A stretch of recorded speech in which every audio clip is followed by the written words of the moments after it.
अगर आपका या आपके परिवार के किसी भी सदस्य का नाम जैसे माता पिता दादा दादी 2002 या 2003 की वोट लिस्ट में नहीं मिलता है तो आपको ये गणना प्रपत्र कैसे भरना है, इस प्रकार के काफ़ी सारे सवाल आ रहे हैं। चलिए आज की वीडियो में कंप्लीट डिटेल में बात करते हैं। सबसे पहले यहाँ पर मैं आपको बता दूं, ये गणना प्रपत्र भरना बेहद ज़रूरी है और इसके लिए एक कंप्लीट शेड्यूल भी तैयार हो चुका है। 4 दिसंबर इसकी लास्ट डेट रहेगी। 4 दिसंबर तक आपको ये गणना प्रपत्र ऑफलाइन भर के बीएलओ के पास सबमिट भी करना है और उसके बाद बीएलओ उसे ऑनलाइन भी करेगा और ये सारा काम 4 दिसंबर तक कंप्लीट होना है। 9 दिसंबर को ड्राफ्ट रूप में एक वोट लिस्ट तैयार हो जाएगी, एक वोट लिस्ट पब्लिश की जाएगी। उस वोटर लिस्ट में उन्हीं लोगों के नाम दिखाई देंगे जिन्होंने गणना प्रपत्र भर के बीएलओ को सबमिट कर दिया है और बीएलओ ने वो गणना प्रपत्र ऑनलाइन कर दिया है। तो अगर उस वोट लिस्ट में आपका नाम दिखाई नहीं देता है, जो कि 9 दिसंबर को पब्लिश होने वाली है, तो हो सकता है आपको आगे चलकर दिक्कत आए और आप अपना वोट भी न डाल सके। इससे एक चीज साफ है कि यह काम करना बेहद जरूरी है और जल्द से जल्द करना जरूरी है। तो इसके लिए आप सभी के घरों पर अभी इस तरह के गणना प्रपत्र पहुंच चुके होंगे, एनुमरेशन फॉर्म पहुंच चुके होंगे।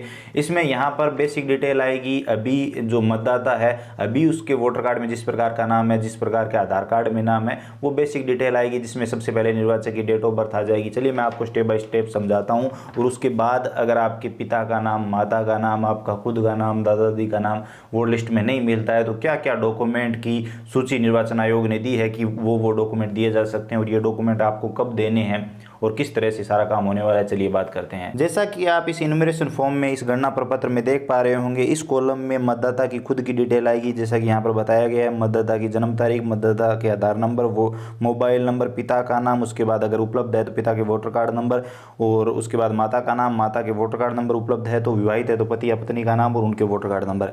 उसके बाद सबसे जरूरी जो कॉलम है, ये 2 कॉलम है, क्योंकि निर्वाचन आयोग ने यहाँ पर जितने भी वोटर हैं उनको 4 कैटेगरियों में डिवाइड किया गया है, ABCD। तो यहाँ पर उन कैटेगरियों के अकॉर्डिंग ये 2 कॉलम भरे जाएंगे। तो अब अगर खुद का नाम 2002 या 2003 की लास्ट SIR वाली वोट लिस्ट में मिल जाता है तब तो आपको ये कॉलम भरना है खुद के नाम से। लेकिन अगर खुद का नाम लास्ट SIR वाली 2002 या 2003 की वोट लिस्ट में नहीं मिलता है तो अपने माता पिता या दादा दादी के नाम से ये वाला कॉलम आपको भरना है। अब अगर आपको ये दोनों नहीं मिलते हैं तो आप ऑनलाइन जाके चेक कर सकते हैं। जब आप ऑनलाइन फॉर्म भरते हैं तो वहाँ पर एक ऑप्शन मिलता है आपको कि आपका नाम या आपके परिवार के किसी भी सदस्य का नाम 2002 या 2003 की वोट लिस्ट में नहीं है, तो वहाँ पर सिर्फ आपसे यही डिटेल मांगी जाती है। तो BLO को आपको यही डिटेल भर के सबमिट करनी है। तो एक तरह से मतदाता अपनी खुद की डिटेल भर के और वो BLO को सबमिट करेगा, या फिर अगर आप ऑनलाइन खुद से अपने मोबाइल से या अपने कंप्यूटर से ये फॉर्म भर रहे हैं तो उसमें आपसे ये डिटेल नहीं मांगी जाएगी, सिर्फ यही डिटेल भर के आप अपना गणना प्रपत्र सबमिट कर सकते हैं। लेकिन यहाँ पर अगर आपका नाम या आपके परिवार के सदस्यों का नाम नहीं मिलता है तो निर्वाचन आयोग ने सभी वोटर को, सभी मतदाताओं को 4 कैटेगरियों में डिवाइड किया है। किसके लिए कौन से डॉक्यूमेंट लागू है वो अभी आप समझ लीजिए। जैसा कि आप स्क्रीन पे देख पा रहे हैं, मेरे हाथ में एक डॉक्यूमेंट है और इसका स्क्रीनशॉट मैं यहाँ पर लगा दूंगा, स्क्रीन में आप देख लेना। इसमें यहाँ पर बताया गया है जिसका जन्म 1 जुलाई 1987 से पहले हुआ हो और उसका नाम 2002 या 2003 की वोटर लिस्ट में हो तो उसे सबूत के तौर पर सिर्फ वोटर लिस्ट की फोटोकॉपी जमा करवानी है और कोई डॉक्यूमेंट नहीं देना है। इसी के साथ यहाँ पर आगे लिखा गया जो कैटेगरी B है उसमें यहाँ पर देखिए, जिसका जन्म 1 जुलाई 1987 से पहले हुआ है लेकिन उसका नाम 2003 या 2002 की वोट लिस्ट में नहीं है, तो उसे अपने जन्म तिथि और स्थान के वो साबित करने के लिए नीचे दी गई सूची में से 11 डॉक्यूमेंट में से कोई एक डॉक्यूमेंट देना है। तो यहाँ पर वो एक डॉक्यूमेंट कौन सा हो सकता है उसके बारे में यहाँ पर कंप्लीट डिटेल में बताया गया है, बात करेंगे। उसके बाद जो C कैटेगरी है, C और D में ही ज़्यादातर मतदाता आएंगे। तो यहाँ पर जो C कैटेगरी है, जिनका जन्म 1 जुलाई 1987 से 2 दिसंबर 2004 के बीच हुआ है, तो उनको कोई 2 डॉक्यूमेंट देने होंगे नीचे दिए गए 11 डॉक्यूमेंट में से। एक अपने लिए जिसमें जन्म तिथि और स्थान को साबित करने के लिए, दूसरा माँ या बाप का एक डॉक्यूमेंट आपको देना होगा जिसमें जन्म तिथि और स्थान साबित होगा। और D कैटेगरी की बात करें तो जिनका जन्म 2 दिसंबर 2004 के बाद हुआ है तो उनको यहाँ पर 3 डॉक्यूमेंट देने होंगे।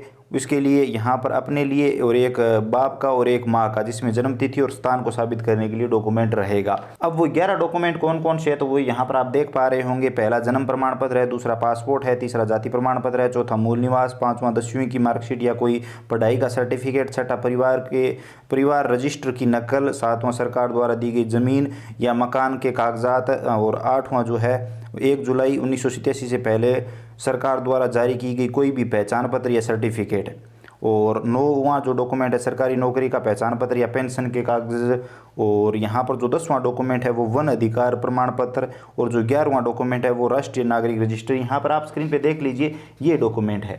अब ये डॉक्यूमेंट आपको कब देने हैं वो समझ लीजिए। अब जो हाउस टू हाउस इनविजिलेशन फॉर्म का जो फेज है वो 4 नवंबर से 4 दिसंबर तक चलने वाला है। 4 दिसंबर तक ये सारा काम कंप्लीट हो जाएगा।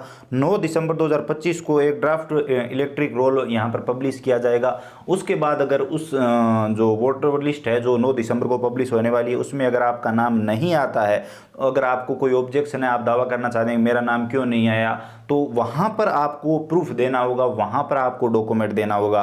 तो वो जो डेट रहेगी वो 9 दिसंबर 2025 से 8 जनवरी 2026 तक रहेगी। लेकिन अभी आपको सिर्फ ये गणना प्रपत्र भर के सबमिट करना है। और विवाहित महिलाओं का जिनका खुद का नाम नहीं है वो अपने माता पिता का नाम लगा रही है, तो पीयर से वोट लिस्ट का वो पेज आप साथ में लगा सकते हो, वो भी कोई ज़रूरी नहीं है। सिर्फ आप गणना प्रपत्र भर के देंगे तो बीएलओ उस हिसाब से आपका गणना प्रपत्र ऑनलाइन कर देंगे। और एक चीज़ मैं आपको बता दूं, अगर आप ऑनलाइन गणना प्रपत्र खुद से अपने मोबाइल से सबमिट करते हैं तो उसमें कोई डॉक्यूमेंट नहीं मांगे जा रहे हैं, सिर्फ आपकी बेसिक डिटेल मांगी जा रही है। अगर आपका खुद का नाम भी, आपके परिवार के किसी भी सदस्य का नाम नहीं है तो आप अपनी बेसिक डिटेल भरेंगे और उस वोटर लिस्ट में आपका नाम दिखाई देने लगेगा।